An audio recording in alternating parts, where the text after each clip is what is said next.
aqueles que nos irão seguir pela internet, depois realmente desta gravação ter sido posta no ar, e pedimos que a bênção do Senhor repouse sobre vós e que possamos compreender a mensagem que vai ser falada esta manhã, para que possamos beneficiar dela não só nós, mas também aqueles que nos irão ver depois desta mensagem ser lançada. Obrigada pela vossa companhia, pelo vosso carinho, pelo amor que nós temos por vós e vós têm por nós. Obrigado. Fiquem bem na paz do Senhor. E vamos entoar as estrofes do hino 486, que tem como título O Sal da Terra. Somos verdadeiramente nós sal da terra? Vamos cantar então este hino para a adoração do Senhor.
Jesus aqui esteve e andou por estas paragens, ele veio revelar na sua vida o caráter do seu amado Pai e também ele encarnou nele a verdade acerca da Santa Lei.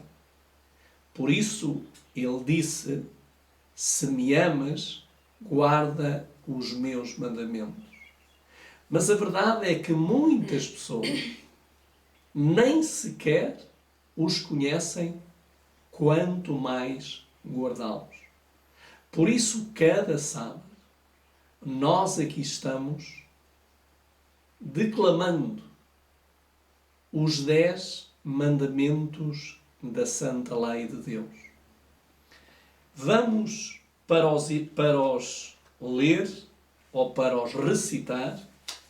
Vamos cantar o hino, que é o hino 526.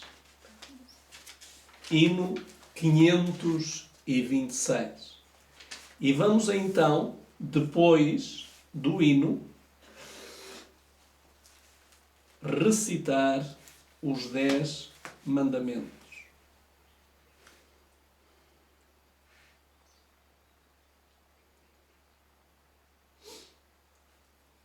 Quinhentos e 26.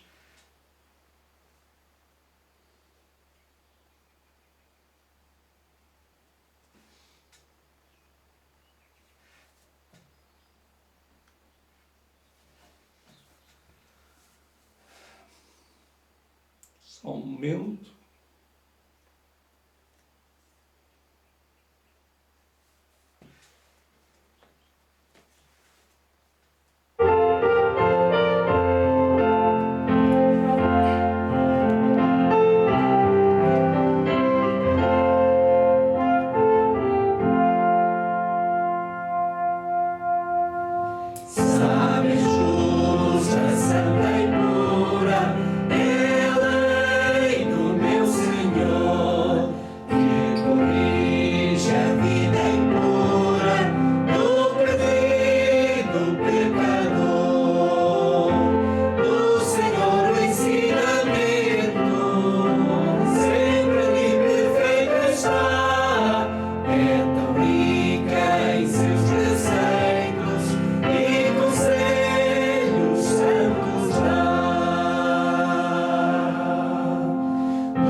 Este hino que nós acabamos de cantar foi escrito por Loan Mason e a leitura para este hino está no Salmo 19:7.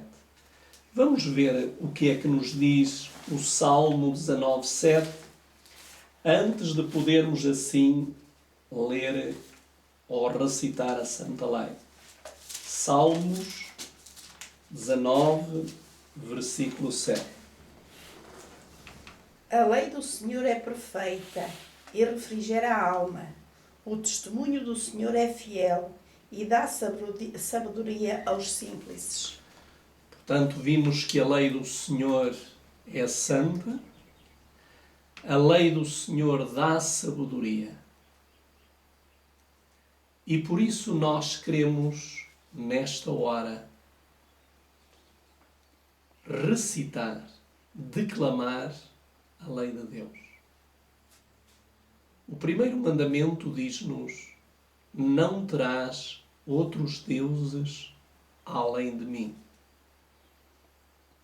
Num tempo em que os homens criam os seus próprios deuses e esses deuses servem apenas para nos afastarem do verdadeiro Deus, é um apelo que nós precisamos constantemente apelar às pessoas: não terás outros deuses além de mim.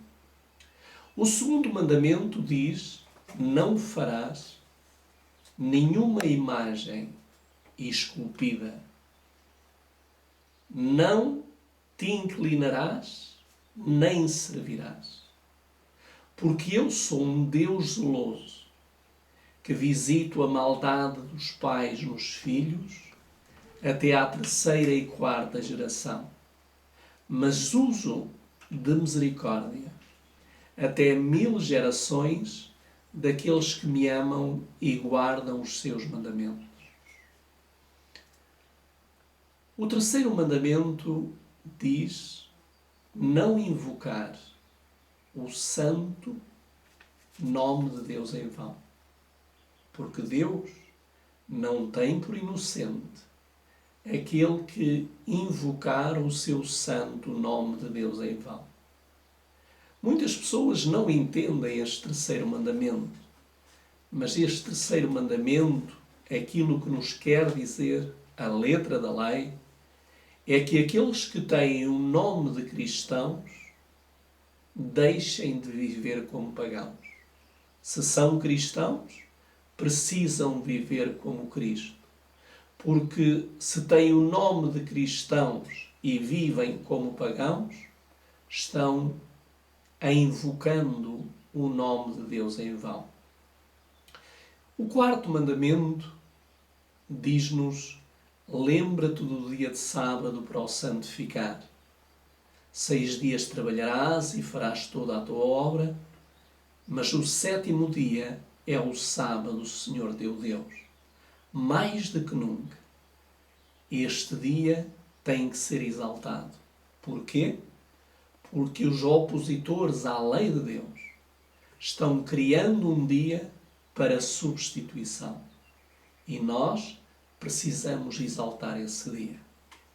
O 5º mandamento, que é o primeiro mandamento da 2ª tábua da lei, diz: honra teu pai e tua mãe, para que se prolonguem os dias que o Senhor teu Deus te dá.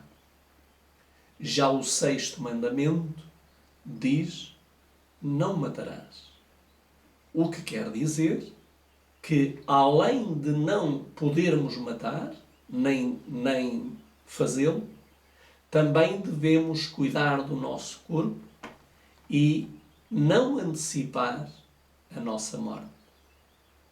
O 7º mandamento diz: não adulterarás. E quero dizer que este é, talvez, de todos os mandamentos, um dos mais fáceis de transgredir. Porque ele pode ser transgredido de 3 formas. Uma, de uma forma física. Um homem com uma mulher, ou uma mulher com um homem, é a violação do mandamento sem que sejam casados. Jesus disse que não é necessário fisicamente cometer o ato, mas se nós olharmos para uma mulher com a intenção de a desejar, ele disse que já em nosso coração foi cometido adultério. E a terceira forma, que é o adultério espiritual, é nós adulterarmos com as prostitutas espirituais que existem hoje na Terra, que são todas as igrejas que anulam a santa lei de Deus. O 8º mandamento diz: não roubarás. Em primeiro lugar, não roubar a Deus, e em segundo lugar, não roubar ao próximo. O 9º diz: não dirás falso testemunho contra o teu próximo. Por isso, estes 9 mandamentos mostram realmente o grande amor de Deus. E por último, o 10º mandamento diz: não cobiçarás. A casa do teu próximo, a mulher do teu próximo, ou qualquer coisa do teu próximo. Segundo o apóstolo Paulo, conhecendo esta lei, não só na teoria, mas na prática, ele disse em Romanos 7,12: segundo o homem interior, sinto prazer na lei de Deus. Vamos então orar para entrarmos no tema desta manhã. Oração.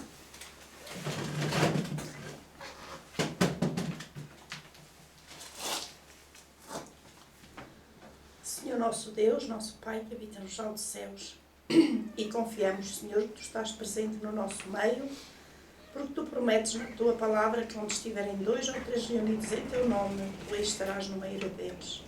E por isso, Senhor, temos a certeza que Tu estás aqui, porque vamos falar da Tua palavra àqueles, Senhor, que nos irão seguir depois desta mensagem ser posta na internet.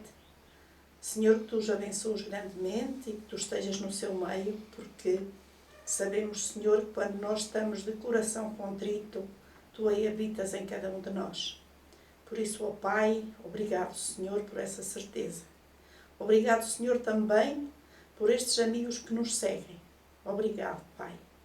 Obrigado, Senhor, também porque hoje é o Teu santo dia. Um dia, Senhor, para nós entrarmos no Teu repouso. E confiamos, Senhor, que já estamos nele. que tu nos abençoes grandemente, porque tu tens bênçãos especiais neste teu santo dia para derramar sobre aqueles que procuram fazer a tua vontade. Senhor, fica pois connosco na administração desta palavra, que tu possas, Senhor, pôr as tuas palavras na boca do meu marido, que vai ministrá-la, que tudo possa, Senhor, correr da maneira que tu desejas, em nome de Jesus. Amém.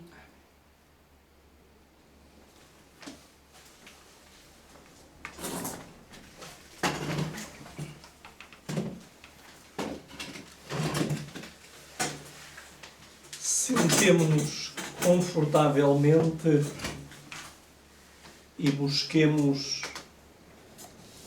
as nossas Bíblias, a arma que Deus nos deixou para este encontro de amigos e amigos de Deus. Já várias vezes uma pessoa ligou para mim e perguntava-me se eu sabia que havia um quarto anjo, uma quarta mensagem nova. E essa pessoa perguntava-me que a grande maioria dos que se dizem cristãos e cristãos que aguardam a vinda de Jesus conhecem apenas 3 mensagens, as 3 mensagens conhecidas como 3 mensagens angélicas, mas não conhecem a mensagem, a quarta mensagem do quarto anjo. E eu disse a essa pessoa que me ligou e que insistiu nessa teoria que não existe uma quarta mensagem, apesar de existir um quarto anjo. O que existe é a ampliação das 3 mensagens angélicas. Mas nós vamos entender isto de uma forma simples.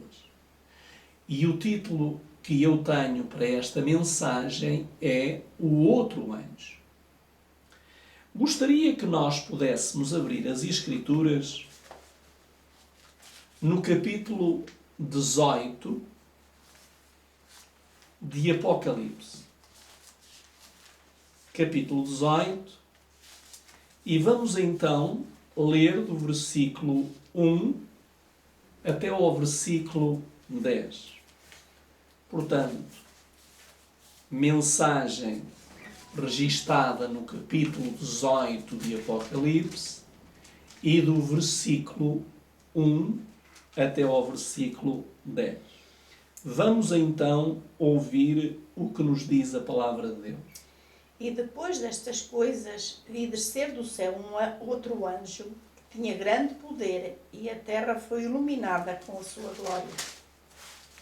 E clamou fortemente com grande voz, dizendo: Caiu, caiu a grande Babilónia, e se tornou morada de demónios, e covil de todo o espírito imundo, e esconderijo de toda a ave imunda e odiável.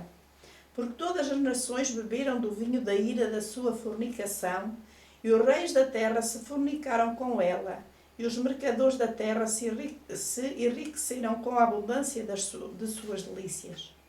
E ouvi outra voz do céu que dizia: Sai dela, povo meu, para que não sejas participante dos seus pecados e para que não incorras nas suas pragas. Porque já os seus pecados se acumularam até ao céu, e Deus se lembrou das iniquidades dela. Tornai-lhe a dar como ela vos tem dado. Retribuí-lhe em dobro conforme as suas obras. No cálice em que vos deu de beber, dai a ela em dobro. Quanto ela se glorificou e em delícias esteve, dai-lhe outro tanto de tormento e pranto, porque diz em seu coração: E estou assentada como rainha, e não sou viúva, e não verei o pranto. Portanto, num dia virão as suas pragas, a morte, o pranto e a fome, e será queimada no fogo, porque é forte do Senhor, Deus que a julga. E os reis da terra, que fornicaram com ela e viveram em delícias, a chorarão, e sobre ela prantearão, quando virem a fumaça do seu incêndio. E estando de longe pelo temor do seu tormento, dizendo: Ai, ai daquela grande cidade de Babilônia, aquela forte cidade, pois em uma hora veio o teu juízo. Quando nós lemos esta mensagem de Apocalipse 18, forçosamente somos obrigados a reter duas informações, entre muitas, mas duas afirmações especiais. É que há alguém ou alguma organização ou algum poder que vai chegar o dia em que de glória vai vir a sua grande humilhação.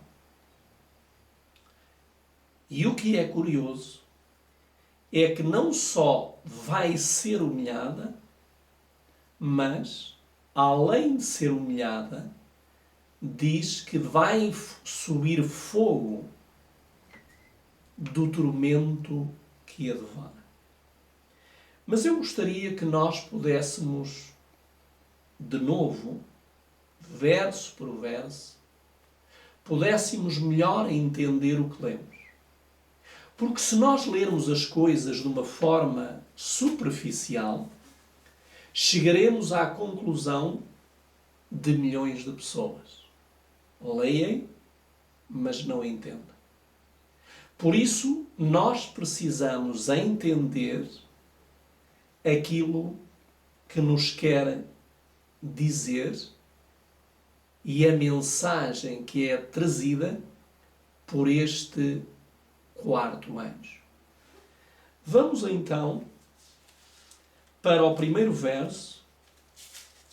E o primeiro verso diz: E depois destas coisas, eu vi outro anjo descer do céu, tendo grande poder, e a terra foi iluminada com a sua glória. Há aqui duas coisas que nós logo precisamos entender neste verso. A primeira coisa é que coisas, porque diz depois destas coisas. Então nós necessitamos saber que coisas. Porque só depois destas coisas terem acontecido é que o anjo de Apocalipse 18 entra em ação. E a segunda coisa é que diz que a terra foi iluminada com grande glória. Portanto, vai haver uma queda e vai haver simultaneamente uma grande glória. E é isto que nós precisamos entender. Primeira coisa que nós precisamos entender é que a mensagem de Apocalipse 18 e de uma forma especial do verso 1, disse a mensageira do Senhor no ano de 1888. No ano de 1888, a mensageira do Senhor disse estas palavras que eu passo a ler. Disse o meu guia: há muita luz que ainda brilhará da lei de Deus e do Evangelho da Justiça. Essa mensagem é entendida em seu verdadeiro sentido e proclamada no Espírito, iluminará a terra com a sua glória. A grande e decisiva questão tem que ser apresentada a todas as nações, línguas e povos. A obra de encerramento da mensagem do terceiro anjo contará com a presença de um poder que enviará os raios do sol da justiça em todos os caminhos valados da vida, e as decisões serão tomadas em favor de Deus como supremo governante. Sua lei será tida como a regra do seu governo. Portanto, a mensageira do Senhor, no pleno ano de 1888, onde foram apresentadas ao mundo e rejeitadas pela Igreja aqueles dois mensageiros, Jones e Wagoner, Ellen White, ela diz de uma forma bem clara: esta mensagem é entendida em seu verdadeiro sentido e proclamada no Espírito, iluminará a terra com a sua glória. Portanto, vimos que no tempo presente, como nós iremos ver, esta mensagem, enquanto vai haver uma queda de algo ou de alguém, simultaneamente Deus vai ter na terra um povo que brilhará, será inundado pela glória, pelo poder do alto clamor. Mas vamos então ver, porque o anjo diz, depois destas coisas, que coisas é que ele está a querer referir-se. Se está a referir. Se nós quisermos ler isto de uma forma, e o que terá que ser cronológica, no capítulo 17 de Apocalipse, há um poder que está descrito de uma forma bem evidente em Apocalipse 17. Vamos ver esse capítulo. Não o vamos ler na íntegra, porque não podemos. Para isso nós teríamos, já o fizemos, mas teríamos que passar muito tempo só com este capítulo. Mas vamos dar, como se costuma dizer, umas pinceladas aqui. Reparem que, logo no versículo 1 do capítulo 17, o que é que diz a palavra do Senhor? E veio um dos 7 anjos que tinha as 7 taças e falou comigo, dizendo: vem, mostrar-te-ei a condenação da grande prostituta que está assentada sobre muitas águas. Reparem que o anjo disse a João: vem. E o que é que João se prepara para ver? A grande prostituta. Diz que ela estava assentada sobre muitas águas. Ou seja, se nós lermos o versículo 15 do mesmo capítulo, vai nos dizer o que é que são essas muitas águas onde ela estava assentada. E o que é que diz? E disse-me: as águas que viste, onde se assenta a prostituta, são povos e multidões e nações e línguas. Então, onde é que esta prostituta estava assentada? Ela estava assentada sobre povos, nações e línguas. Retenhamos isto.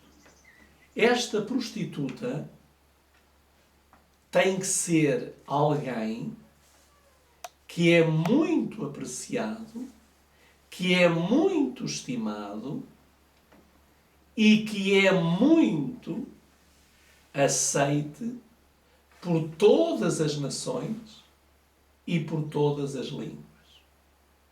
Nós temos centenas de línguas e dialetos. Mas, onde existe uma língua e um dialeto, aí está assentada esta grande prostituta. E João, ele viu esta prostituta. Esta prostituta é alguém que está a competir com uma outra mulher que nós encontramos no capítulo 12 de Apocalipse. Ou seja, esta prostituta está a concorrer, está a querer buscar a atenção dos povos, nações e línguas para ela, desviando-a daquela sobre quais todas as nações deveriam concentrar a sua atenção e entregarem-se a essa mulher que nós vamos ver no capítulo 12 de Apocalipse e vamos ver descrita essa mulher. Vamos ver que esta mulher aparece no capítulo 12 e no versículo 1 e diz assim: E viu-se um grande sinal no céu. Uma mulher vestida de sol, tendo a lua debaixo dos seus pés e uma coroa de 12 estrelas sobre a sua cabeça. E estava grávida e com dores de parto e gritava com ânsias para dar à luz.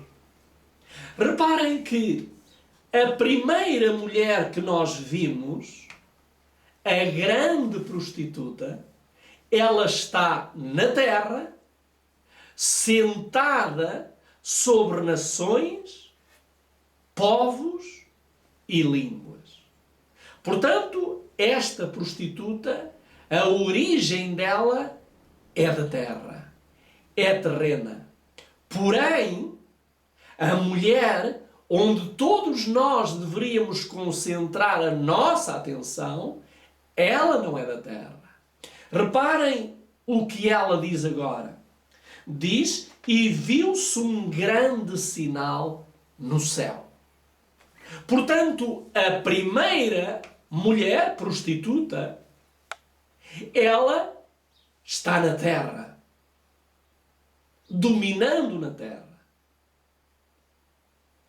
A segunda mulher, ela domina desde o céu.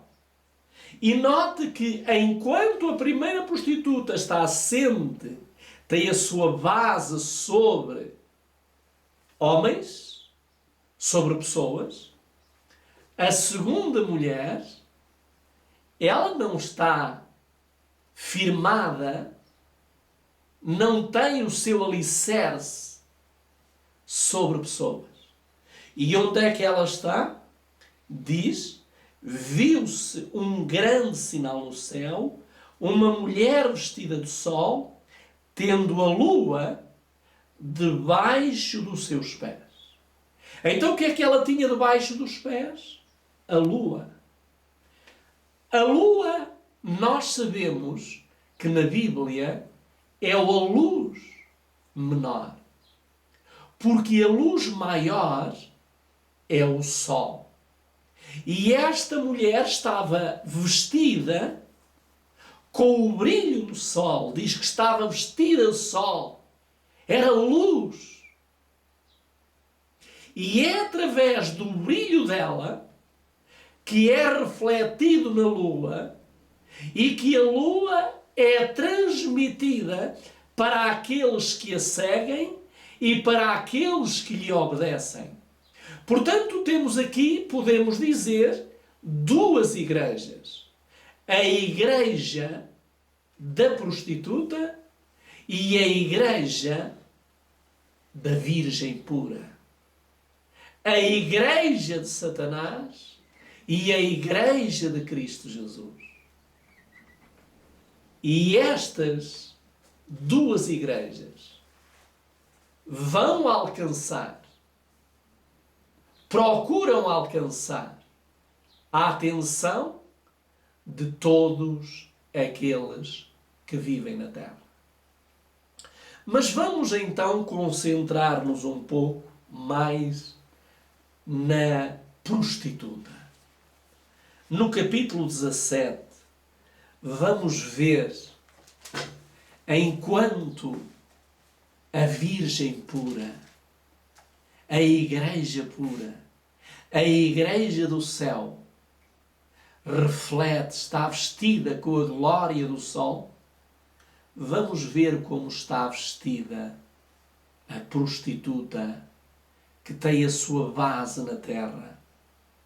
Diz que ela, no versículo 4, vamos ver como é que ela está vestida.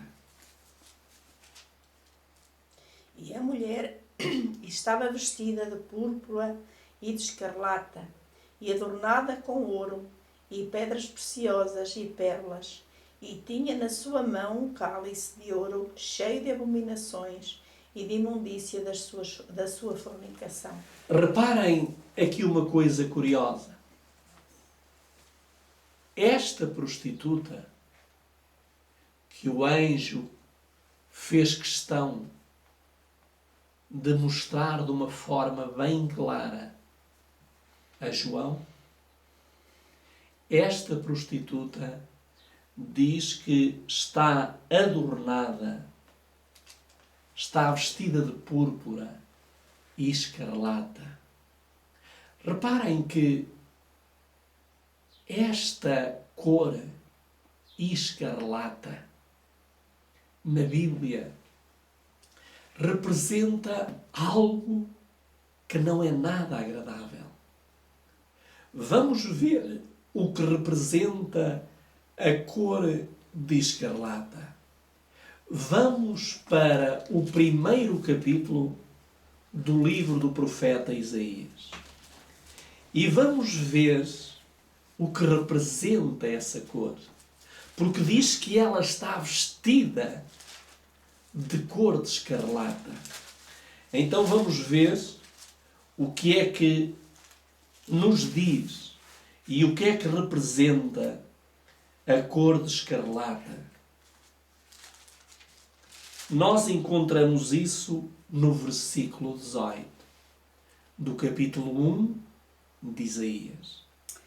Vinde então e raciocinemos juntos, diz o Senhor. Ainda que os vossos pecados sejam como a escarlata, eles se tornarão brancos como a neve. Ainda que sejam vermelhos como o carmesim, se tornarão como a branca lã. Reparem que ela está vestida de duas cores, escarlata e vermelha. E vermelho.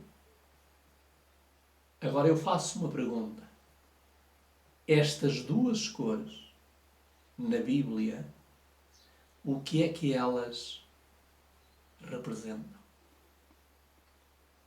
Elas representam o pecado. Porque Deus diz: ainda que os teus pecados sejam como a escarlata, eles se tornarão brancos como a neve. Reparem que, enquanto a escarlata e o vermelho representam o pecado,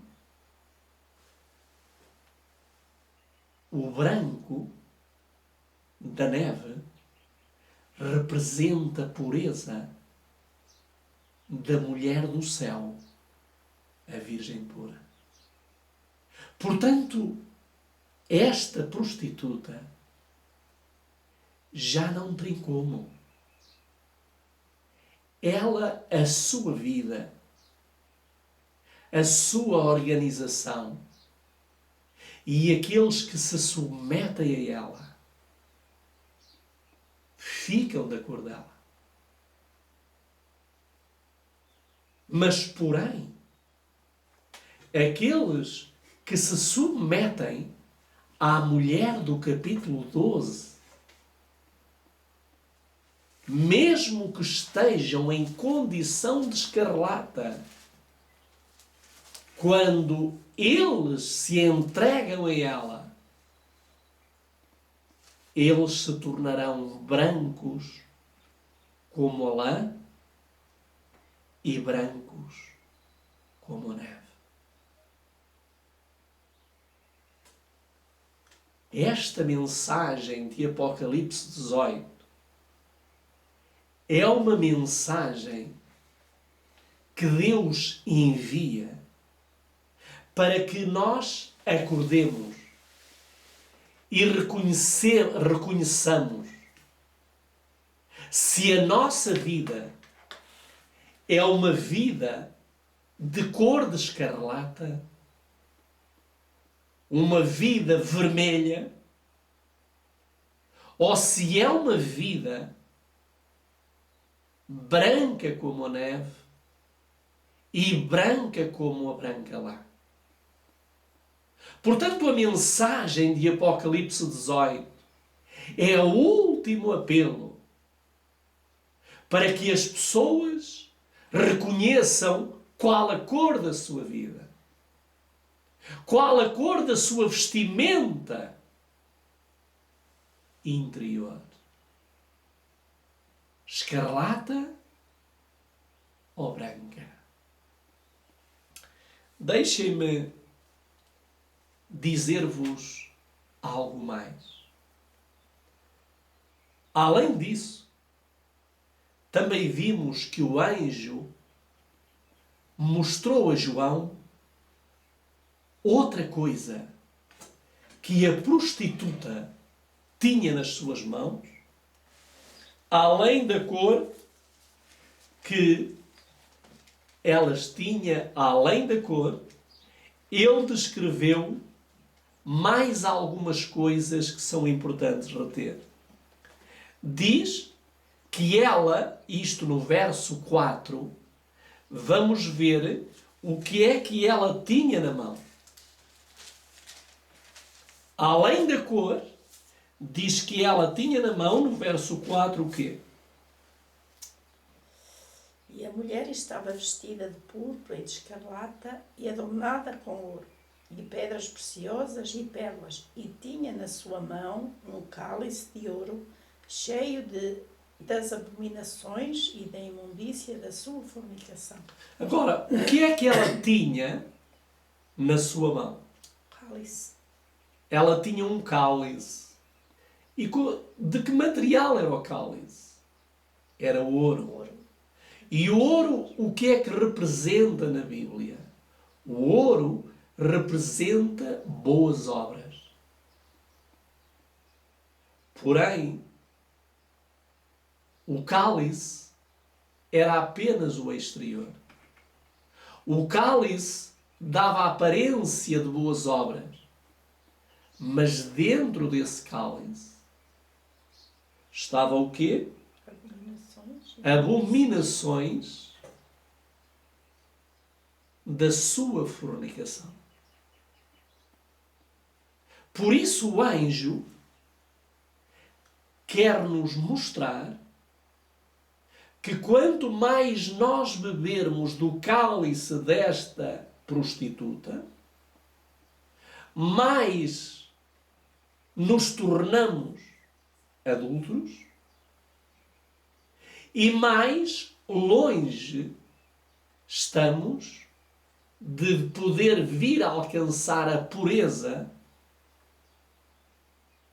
da mulher de Apocalipse 12. Por isso o anjo, quando ele viu e mostrou a João esta prostituta, eu imagino como João se sentiu. Porém, vamos ver algo mais. E o que é que nós vamos ver algo mais? É que além de ela ter um cálice, estar vestida de vermelho e cor de escarlata, isto é, cheia de pecado, vestida de pecado, as vestes são vestes de pecado, diz que ela, no versículo 6, vamos ver em que condição ela se encontrava.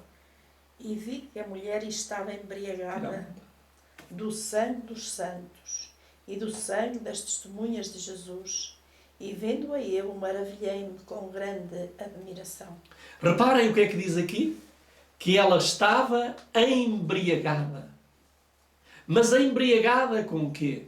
Sangue dos santos. Estava embriagada com sangue. Porquê? Porque nós temos na Bíblia o primeiro sangue a ser derramado de ser humano foi o sangue de Abel.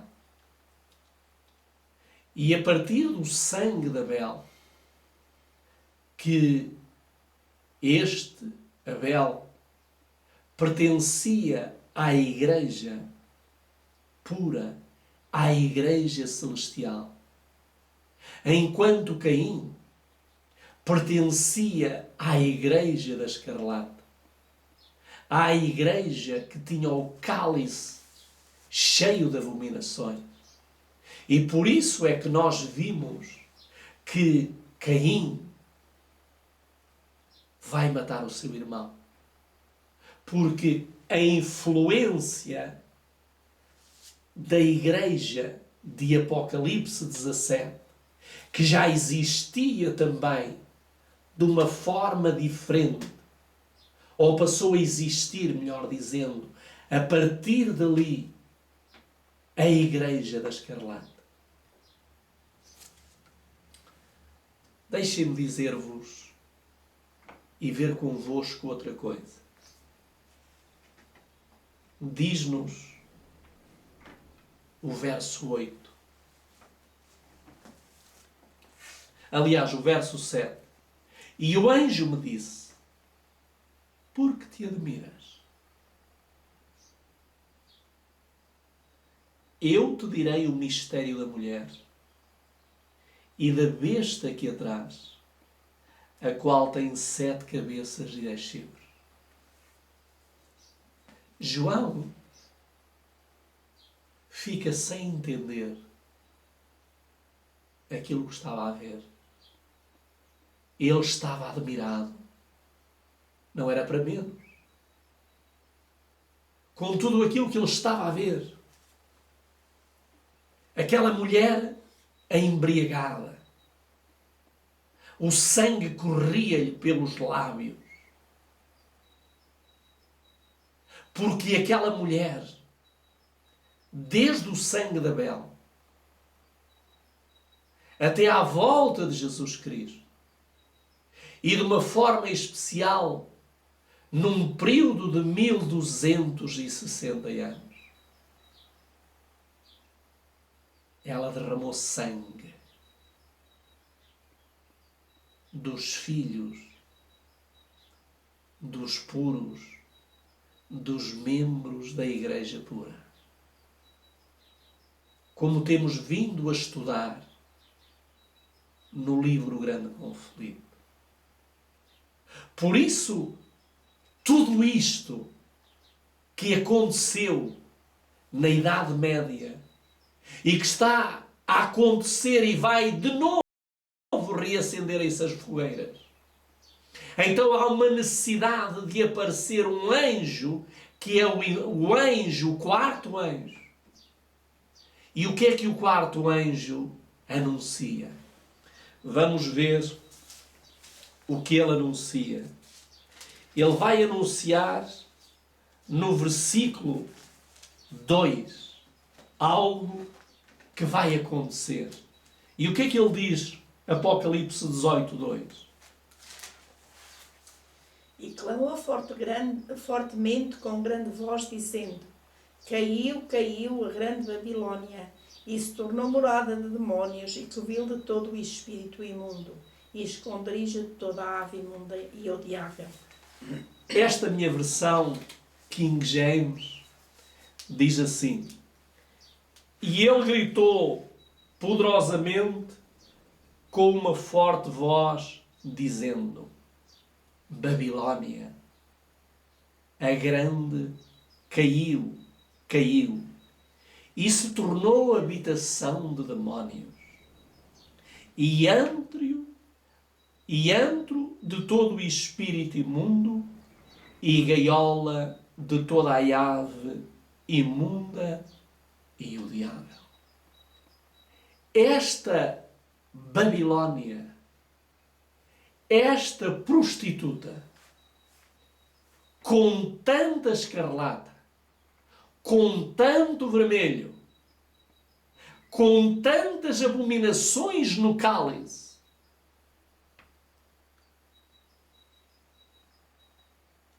cairá. Mas notem que antes de cair,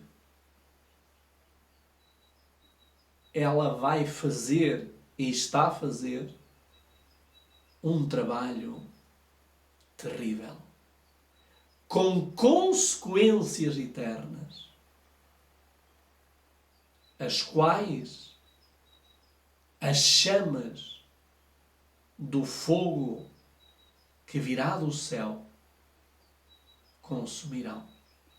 Vejamos o que diz o versículo 3. Porque todas as nações beberam do vinho da ira da sua fornicação, e os reis da terra se fornicaram com ela, e os mercadores da terra se enriqueceram com a abundância das suas delícias. Reparem que diz: porque todas as nações da terra. Reparem que não há uma nação única que não tenha escapado, não se tenha envenenado com o vinho da sua ira. Agora há uma coisa que eu quero dizer. Nenhuma nação escapou. Mas vão escapar fiéis de todas as nações. Fiéis que não beberam, não beberão, ainda que os céus caiam. São aqueles e aquelas que se manterão firmes nas pegadas do grande eu sou. Nas pegadas de Emmanuel, Deus conosco. Porque a situação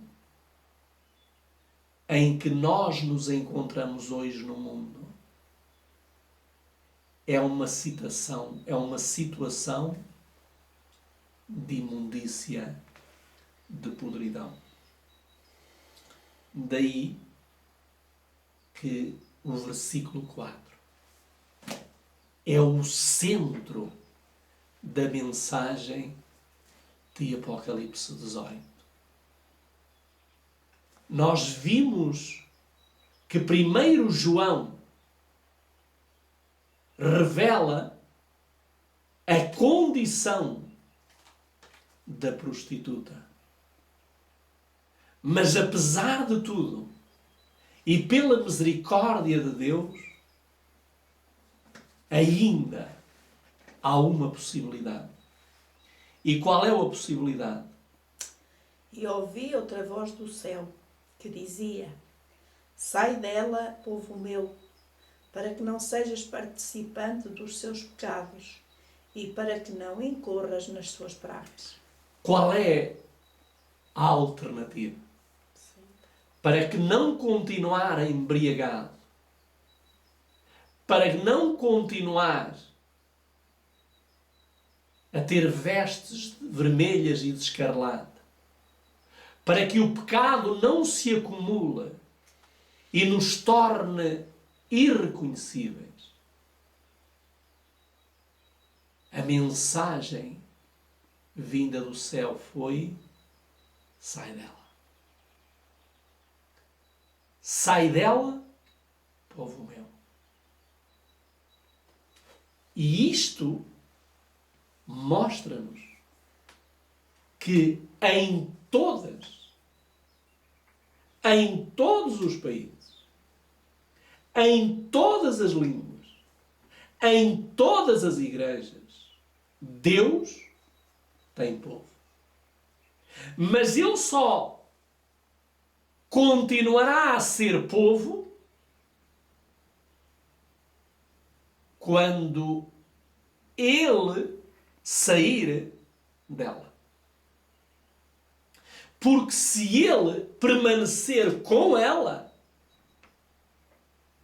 Ele deixará de ser povo. E o que nós precisamos entender é que esta mensagem de Apocalipse 18 não é uma ordem para amanhã. É uma ordem para hoje. É uma ordem porque Deus tem urgência. E deixem-me ler o que diz a mensageira do Senhor. Ela diz assim: em meio a clamores confusos, eis que Cristo está aqui, eis que está ali. Mateus 24, 23. Será dado um testemunho especial, uma mensagem especial da verdade apropriada para este tempo. Esta mensagem deve ser recebida, querida, posta em prática. É a verdade, não ideias fantasiosas que têm eficácia. A verdade eterna da palavra permanecerá firme de todos os erros sedutores, interpretações espiritualistas, livres de todos os quadros fantasiosos e sedutores. A atenção dos filhos de Deus será assediada por falsidades, mas a verdade deve permanecer com os seus belos e puros trás. A palavra preciosa, em sua influência santa e edificante, não deve ser degradada ao nível dos assuntos comuns e ordinários. Deve sempre permanecer incontaminada das falácias com quais Satanás tenta enganar, se possível, os próprios eleitos. A proclamação do Evangelho é o único meio pelo qual Deus pode usar os seres humanos como seus instrumentos para a salvação de pessoas. Conforme homens, mulheres e crianças proclamarem o Evangelho, o Senhor abrirá os olhos do cego para verem seus estatutos e escreverá a sua lei no coração daqueles que realmente se arrependeram. O vivificante Espírito de Deus, operando por meio de agentes humanos, conduz os crentes a serem de uma só mente e alma e a se unirem no amor de Deus e a observância dos seus mandamentos, preparando-os aqui na terra para a transladação. Portanto, vimos que esta mensagem é uma mensagem para apelar à nossa consciência, mostrar qual é a cor que nos cobre, se é a cor vermelha e a cor de escarlata, ou se é a cor branca, como a neve e como a branca lã. Diz-nos: não devemos esperar pela chuva serôdia. Ela está descendo sobre todos aqueles que reconhecem e se apropriam do orvalho das chuvas da graça que caem sobre nós. Quando reunirmos os fragmentos da luz, quando apreciarmos as seguras misericórdias de Deus que ama que exerçamos confiança nele, então cada promessa será cumprida. Toda a terra se encherá da sua glória. Portanto, aqui não temos duas possibilidades. Aqui temos ou saímos ou permanecemos. E saímos de todas as organizações religiosas. Porque no fim dos tempos, e esse fim dos tempos já começou há muito, no fim dos tempos, nós vamos ser dirigidos através do Espírito Santo. Ele dirá: este é o caminho, andai por ele. Mas ninguém receberá essa dádiva ou essa graça a menos que se submeta e reconheça a sua miserável condição. Deixem-me agora ler aquilo que nos diz a mensageira do Senhor, ainda no livro Primeiros Escritos e na página 63. Primeiros Escritos, página 63, ela diz assim: vi a necessidade dos mensageiros especialmente vigiar e conter todo o fanatismo onde quer que o vejam surgir. Satanás está fazendo pressão por todos os lados e a menos que vigiemos e tenhamos os olhos abertos para os seus enganos e laços, lançando nós mão de toda a armadura de Deus, os dardos inflamados do maligno nos atingirão. Portanto, vimos que aqui não tem como. Ou nós abrimos os olhos e deixamos que o poder de Deus haja em nós, nos humilhe diante da potente mão de Jesus e recebamos a cor pura da igreja pura, o branco como a neve e o branco como a branca lã, ou permaneceremos com a cor de escarlata nas nossas vidas e com o carmesim. A escolha é nossa. O anjo diz: sai. Porquê?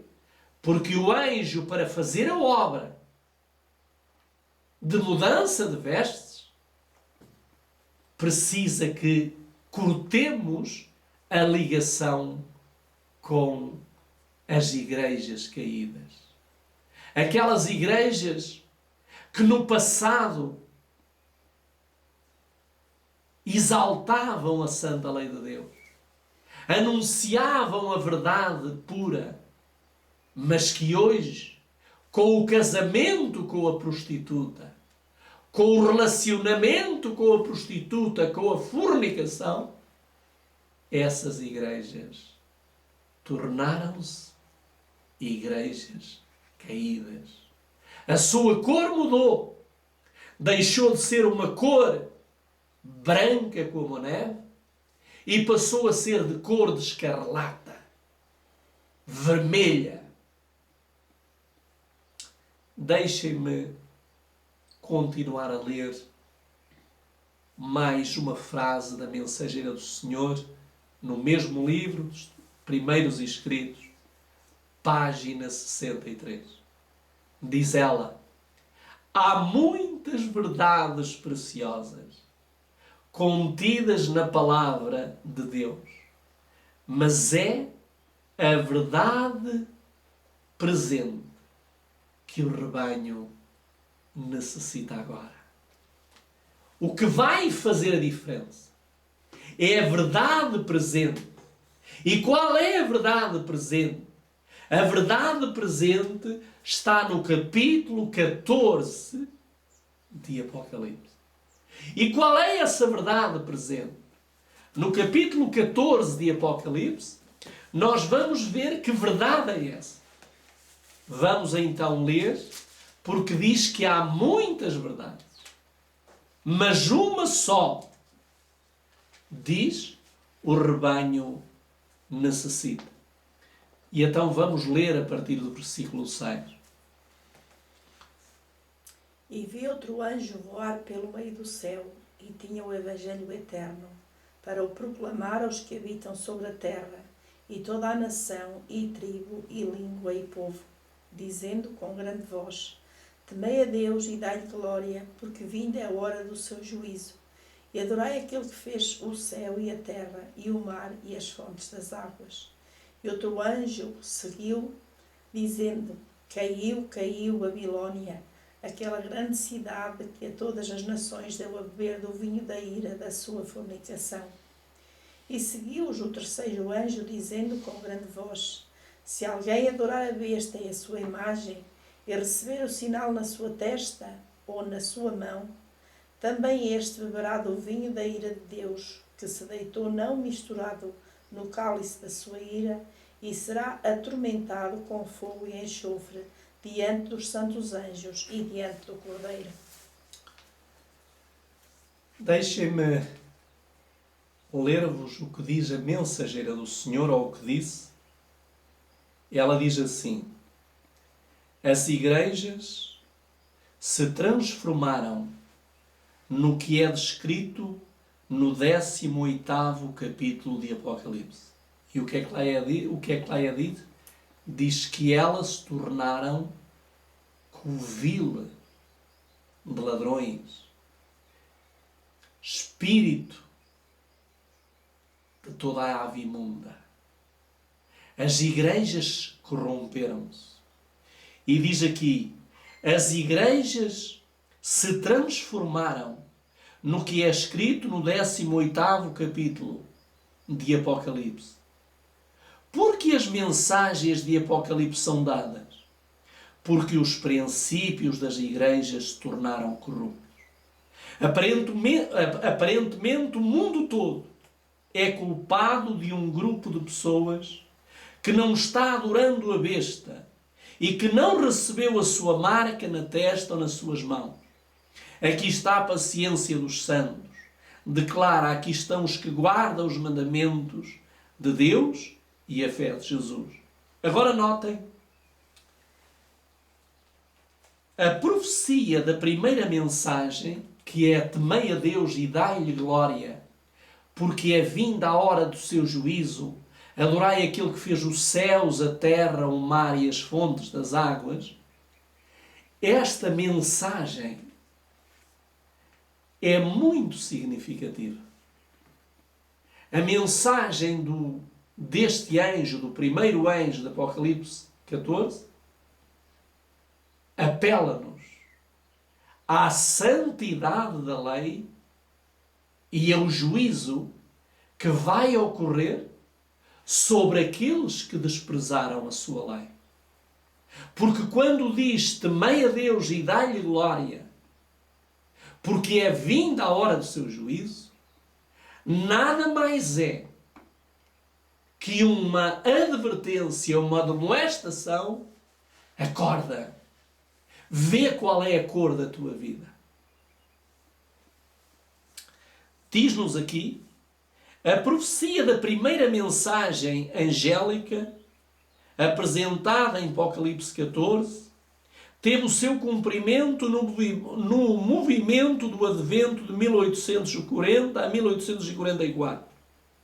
A primeira mensagem angélica foi dada para separar a Igreja de Cristo da influência corruptora do mundo. Tenho estado a pensar como costumava ser quando o alto clamor da mensagem do primeiro anjo se fez ouvir em Portland, na cidade de Boston. Homens que não tiveram uma ligação vital com Deus não veem qualquer necessidade real do livro.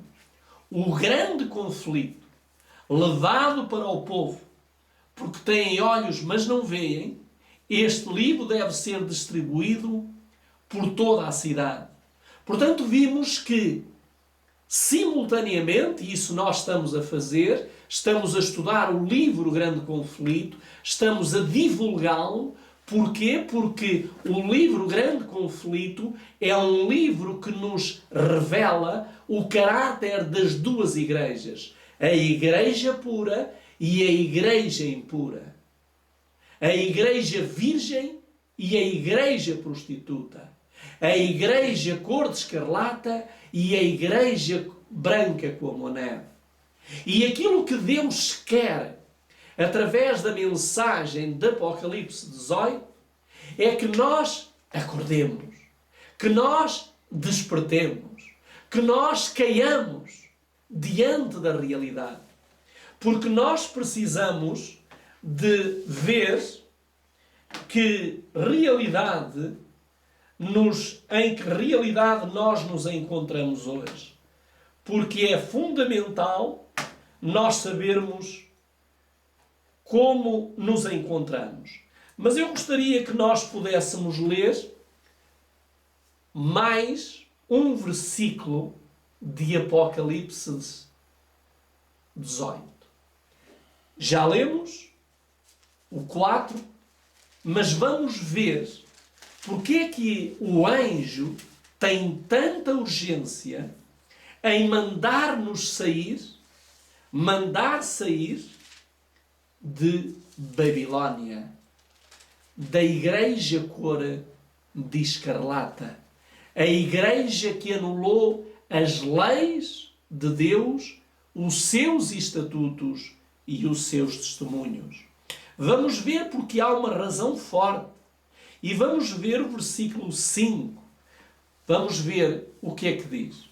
Porque já os seus pecados se acumularam até ao céu, e Deus se lembrou das iniquidades dela. Então o que é que aconteceu? Os pecados, que são representados pela cor de escarlata e pela cor vermelha, diz que eles já se acumularam até onde? Até ao céu. Ou seja, porquê é que eles se acumularam? Porque há uma possibilidade de eles não se acumularem na vida do homem. E qual é essa possibilidade? A possibilidade de eles não se acumularem é o arrependimento e a aceitação do perdão de Jesus Cristo. Quando eu me arrependo do meu pecado, o meu pecado é carregado sobre Jesus e vai ser lançado nas profundezas do oceano. Mas como é que eles então se acumulam? Eles acumulam-se quando eu não busco o perdão de Deus e não me arrependo e abandono esses mesmos pecados. A cor de escarlata amontoa-se. Por isso é que o profeta Isaías revelou nesses versos a misericórdia de Deus. E ele diz, para aqueles que deixaram os seus pecados se acumularem, ele diz ainda que eles sejam como a escarlata. Eles se tornarão brancos como a neve. Mas para que eles se tornem brancos, precisamos de receber Cristo como nosso Salvador, aceitar a lei de Deus como norma de vida e aceitar os ensinamentos da Sagrada Escritura como manual de instruções. Se nós não aceitarmos Jesus como Salvador, a lei como norma de vida e a Bíblia como livro de instruções, os nossos pecados vão se acumular. E o que é que vai acontecer na minha e na vossa vida? A medida que Deus tem para mim seja de graça, seja de maldição, ela ficará completa. E quando ela ficar completa, virá o juízo. E o juízo poderá ser absolvição ou condenação eterna. Por isso é que é tão importante a mensagem de Apocalipse 18. Mas se mesmo assim eu insistir e querer continuar com a cor de escarlata, com a cor vermelha, e não sentir desejo da cor branca, se mesmo assim eu insistir, então há algo que vai ter que acontecer. E o que é que vai ter que acontecer? Diz-nos o seguinte, ainda no versículo 4, na parte final. Diz assim: e ouvi outra voz do céu dizendo: sai dela, povo meu, para que não sejas participante dos seus pecados e para que não recebam as suas pragas. Que pragas são essas? As pragas que estão no capítulo 16. Vamos dar uma pincelada rápida para ver se é agradável essas pragas. Diz-nos no capítulo 16 e no versículo 1 diz: e eu ouvi uma grande voz sair do templo, dizendo aos 7 anjos: ide pelos vossos caminhos e derramai as taças da ira de Deus sobre a terra. Porquê é que as taças vão ser derramadas? Porque o tempo da graça, o tempo de mudança de cor na vida terminou. Não há mais possibilidade. A medida completou-se. Quer da brancura, quer da escarlata. É tempo das pragas caírem. E vamos então ver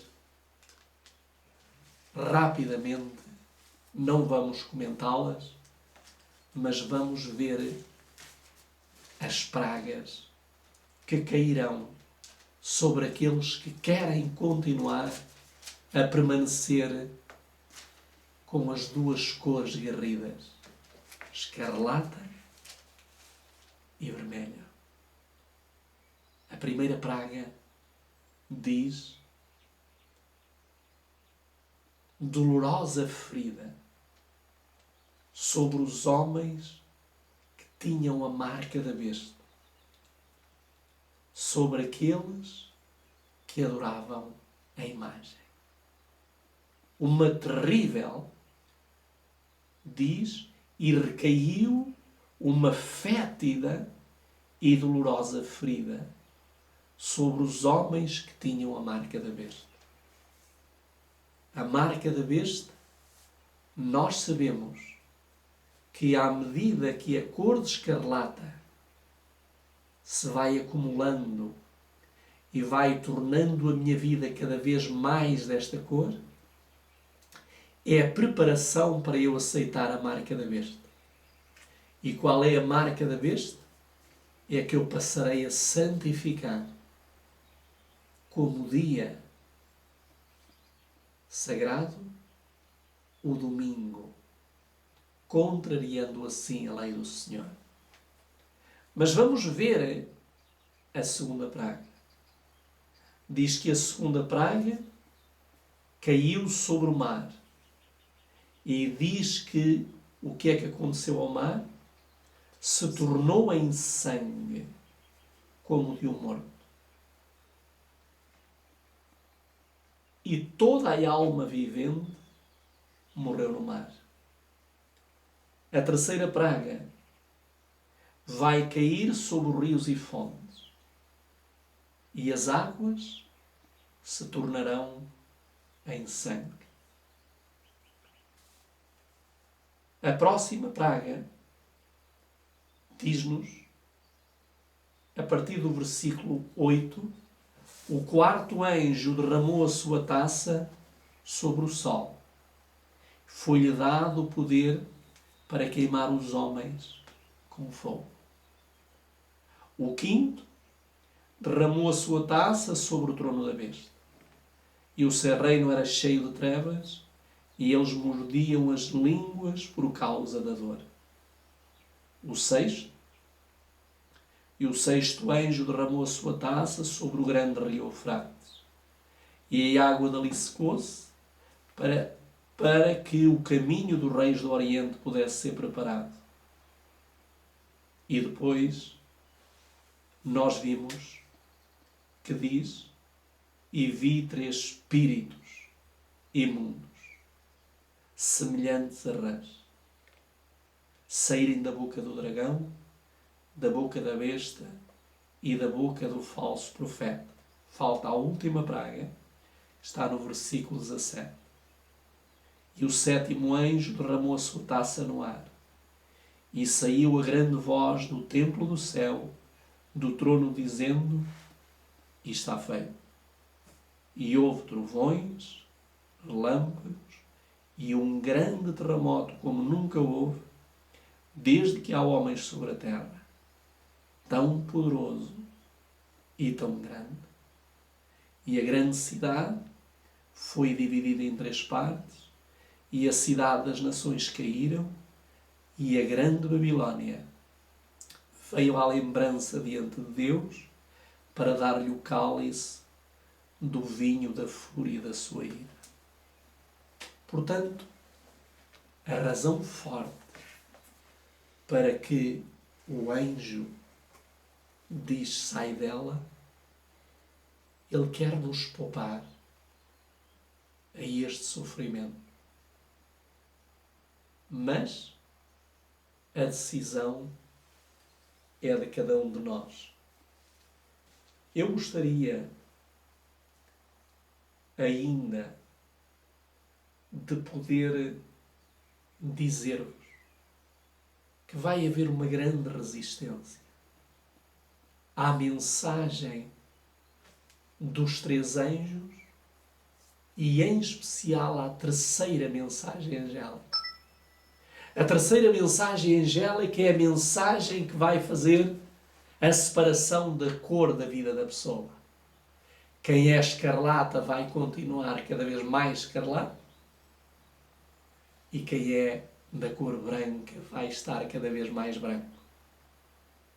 E esta mensagem vai trazer uma grande oposição. Nós voltaremos de novo a este tema, mas eu gostaria de terminar com o que diz Eventos Finais. O livro Eventos Finais, na página 181, diz o seguinte: muitos dos que ouvem a mensagem, o maior número deles, não darão crédito solene à advertência. Muitos serão achados desleais aos mandamentos de Deus, que são uma prova do caráter. Os servos de Deus serão chamados entusiastas. Os ministros aconselharão o povo a não os ouvirem. Noé recebeu o mesmo tratamento. Enquanto o Espírito o impelia a dar a mensagem, quer os homens quisessem, quer não quisessem ouvir. A mensagem, esta mensagem que foi abandonada, vai ter uma grande reação daqueles que a abandonaram. daqueles que a deixaram para trás. E diz aqui: alguns atenderão a essas advertências, mas a grande maioria as desprezará. Um ministério popular, semelhante aos fariseus da antiguidade, cheio de ira por ser posta em dúvida a sua autoridade, denunciará a mensagem como sendo de Satanás e agitará as multidões amantes do pecado para ultrajar e perseguir os que a proclamam. Esta mensagem vai ser chamada por aqueles que a abandonaram e que estão a deixar que a cor da escarlata mais aumente no brilho da sua vida. Diz que vão denunciar esta mensagem e vão chamar-lhe mensagem satânica. Porém, há algo bom que esta mensagem vai fazer. Diz aqui: almas que estavam espalhadas por todas as corporações religiosas responderam à chamada, e os que eram preciosos retiraram-se apressadamente das igrejas condenadas. Ouviram a mensagem de Apocalipse 18: sai dela, povo meu. Retiraram apressadamente das igrejas condenadas, assim como precipitadamente fora Ló retirado de Sodoma antes de sua destruição. Haverá um exército de crentes resolutos que permanecerão tão firmes como uma rocha durante a última prova. Há muitas almas que sairão das fileiras do mundo e das igrejas, até da Igreja Católica, cujo zelo excederá consideravelmente o dos que têm estado apostos para proclamar a verdade até agora. Multidões receberão a fé, unir-se-ão aos exércitos do Senhor. Muitos que vaguearam longe do aprisco retornarão para seguir o grande pastor.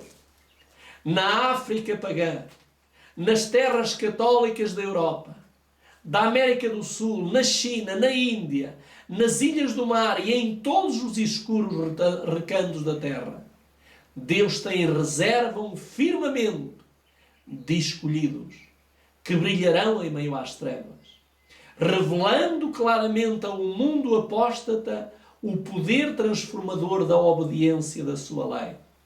Mesmo agora, eles estão aparecendo em toda a nação, entre toda a língua e povo, e na hora da mais profunda apostasia, quando o supremo esforço de Satanás for feito no sentido de que todos, pequenos, grandes, ricos, pobres e livres, segundo Apocalipse 13:16, recebam sob pena de morte o sinal de submissão a um falso dia de repouso, esses fiéis, irrepreensíveis e sinceros, filhos de Deus inculpáveis, no meio de uma geração corrompida e perversa, resplandecerão como astros no mundo.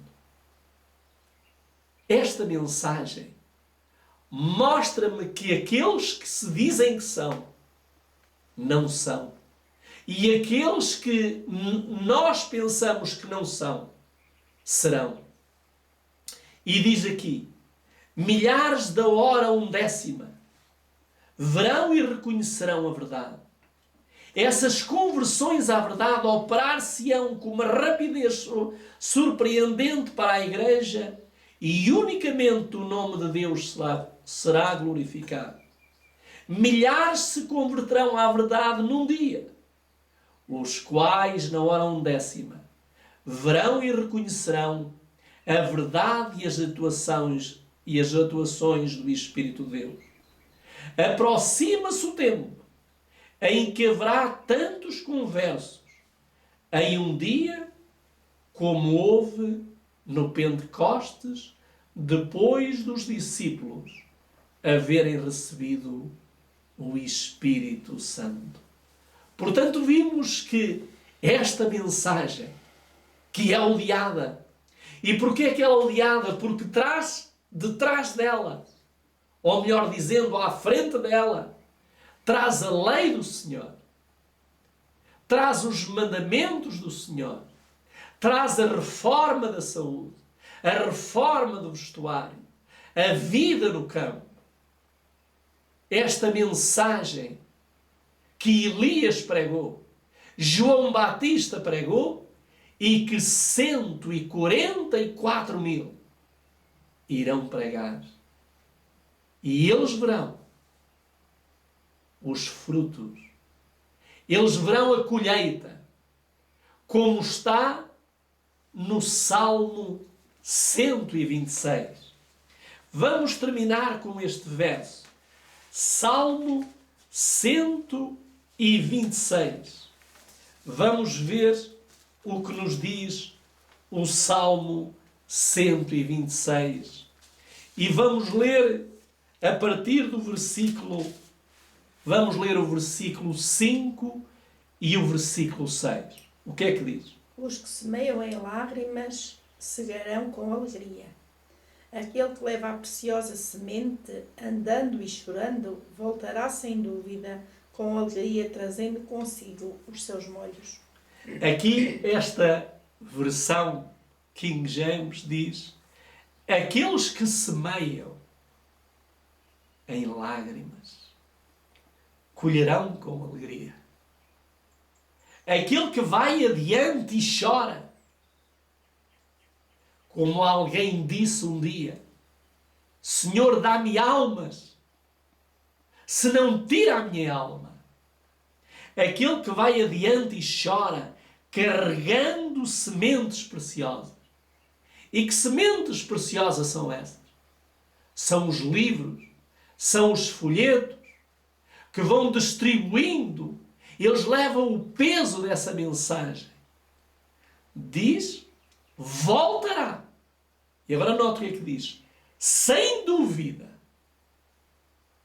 com regozijo, trazendo seus molhos consigo.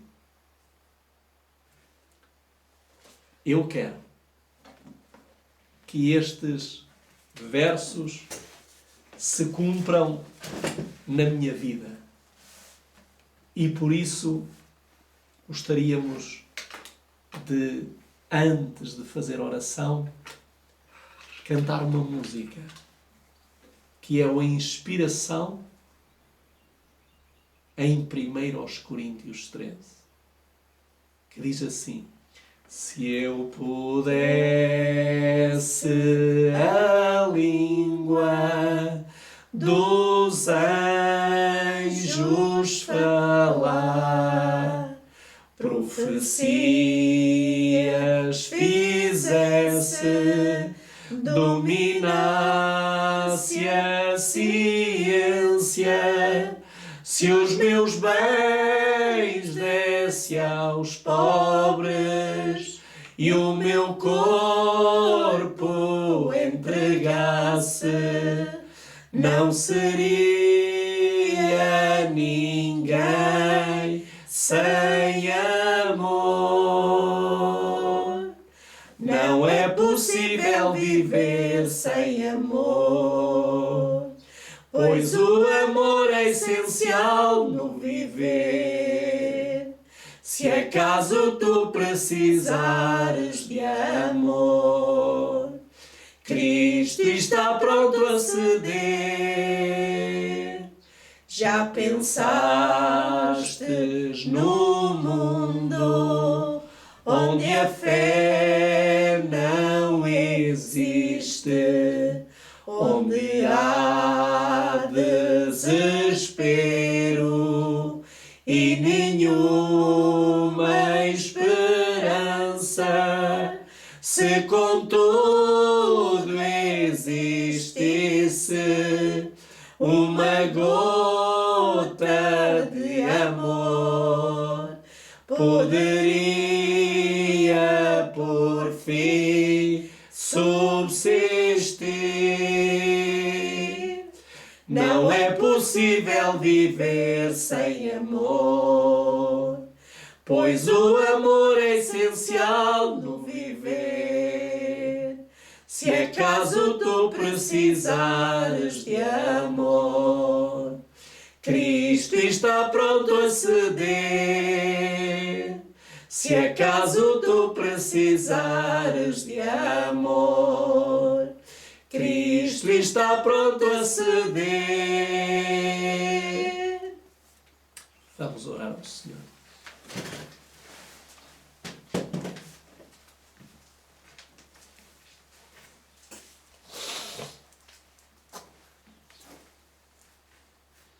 Pai nosso que estais no céu,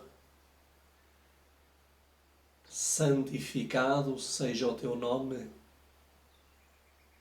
Ao longo deste dia santo, em cada uma das nossas vidas, para que não venhamos a transgredir o terceiro mandamento, que diz: não invocar o santo nome de Deus em vão. Querido Pai, nesta manhã, Tu quiseste nos alertar, consciencializar que nós precisamos escolher que cor predominará na nossa vida. Querido Deus, a escolha será nossa, mas a proposta é tua. Tu desejas que a nossa vida deixe de ser uma vida cor de escarlata, vermelha, e que ela se venha a tornar uma vida pura, branca como a neve. Amorável Pai, cada um de nós terá que decidir. E a decisão, querido Deus, é entre ti e nós. Mas tu sabes, ó Senhor, que nós não queremos continuar a que estas duas cores, o vermelho e a escarlata, continuem a fazer parte da nossa vida. Tu sabes, querido Pai, que estas duas cores são as cores da vida de pecado, a vida de transgressão.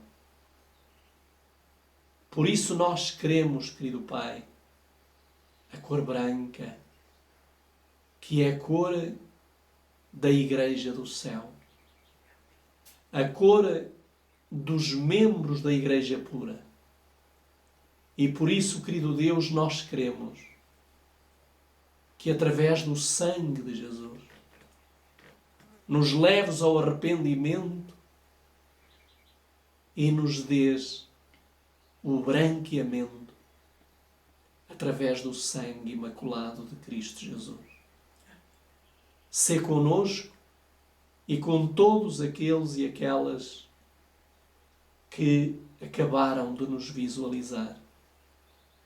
Que tu possas fazê-los sair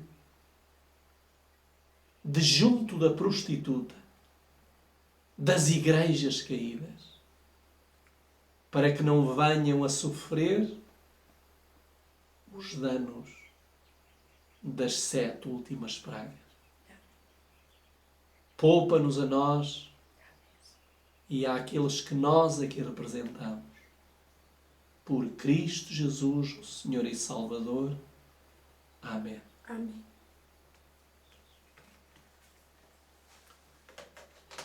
Que Deus nos ajude e contribuamos para que este santo dia possa ser um dia que nos torne mais brancos do que a neve.